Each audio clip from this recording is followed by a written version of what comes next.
In this video, we will see an example for part 4 CELPIP listening, and also we will see some concepts and strategies to ace in part 5 listening. Okay, first let me play the audio for you because the strategies and the concepts, the structure, everything was discussed in our previous video. So I'll directly go and play the audio for you. Listen carefully because you have to answer to the questions. In response to increasing air pollution levels, the city of Glenwood has announced a bold new initiative to reduce vehicle emissions. Starting next month, all cars manufactured before 2005 will be banned from entering the downtown core during peak hours. The city council, after months of public consultations, voted in favor of the measure last night. According to Mayor Rachel Tran, the move is expected to lower carbon emissions by at least 30% over the next year. However, not everyone is pleased. Local mechanic Steve Hall says the plan could hurt small businesses and limit access to essential services for low-income residents. Still, the mayor insists that the benefits outweigh the drawbacks, calling it a necessary step toward a greener Glenwood. Okay, so that was the audio of a news report. Now, what is the main purpose of the news report? The options are to explain why traffic has increased in Glenwood, to inform about a new rule on vehicle transportation, to announce new car manufacturing guidelines.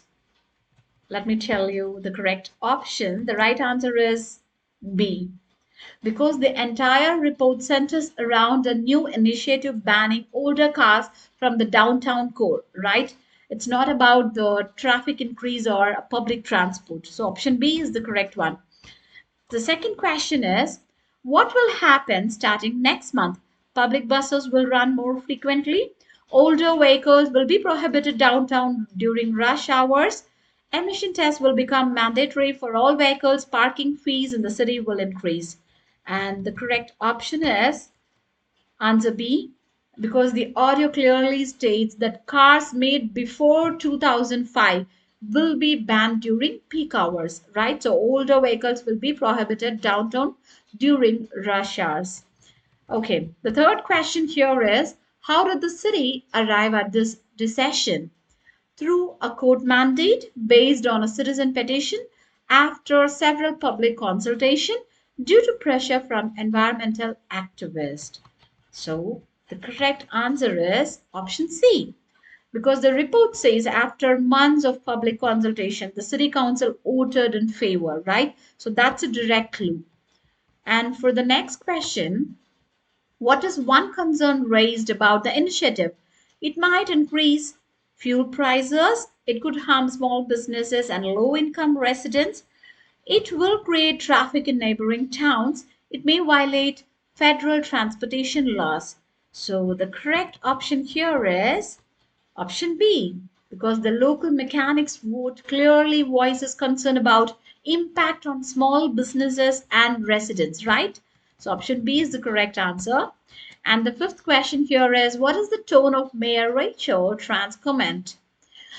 Doubtful and hesitant, neutral and indifferent, confident and optimistic, angry and dismissive. And the correct option is answer C. She calls it a necessary step toward a greener Glenwood and believes the benefits outweigh the drawbacks. That's clearly optimistic, right? All right, remember the big takeaways for listening part 4. Try to expect a real life news broadcast, and you have to read questions before listening and focus on main ideas, details, tone, and cause and effect. And don't assume, always rely on what's actually said. Try to eliminate smartly and choose the best fit. Okay, now let's move on to our part 5, listening to a discussion. So here you will hear a conversation between two people around 1 to 1.5 minutes long, and after the clip you will answer 5 multiple choice questions.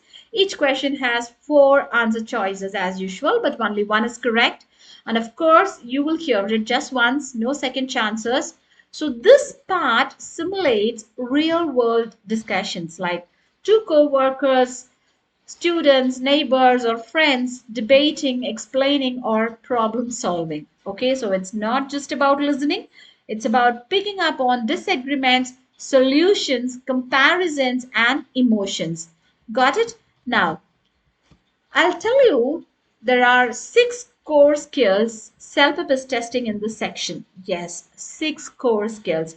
The first one is point of view. Who agrees, who disagrees. So this section loves to test whether you can tell who supports what. Sometimes both agree, sometimes only one agrees, sometimes they completely disagree. So you have to watch for clues like, I see your point, but, and sometimes they say like, that doesn't make sense to me.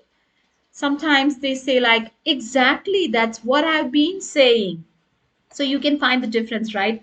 Sometimes both of them will agree, sometimes both of them disagree, sometimes one agree and the other one disagrees. Got it? And the second point is suggestions and solutions. What do they suggest? What do they decide? Often one or both speakers will suggest a solution to a problem or make a decision, right? So here you will be tested on whether you caught that. Listen for words like, how about we? They continue, okay? Why don't we just, let's try. So you have to watch for these type of phrases in order to identify the suggestions and solutions. And the third one is problem identification. What's the issue or concern being discussed? Try to identify the problem. The first few lines usually present the problem. This becomes the context of the rest of the discussion. So you have to ask yourself, what is bothering them? What are they trying to fix or decide? So try to identify that. And the next one is attitude and tone. So try to check whether the speaker is annoyed, uncertain, confident, or enthusiastic.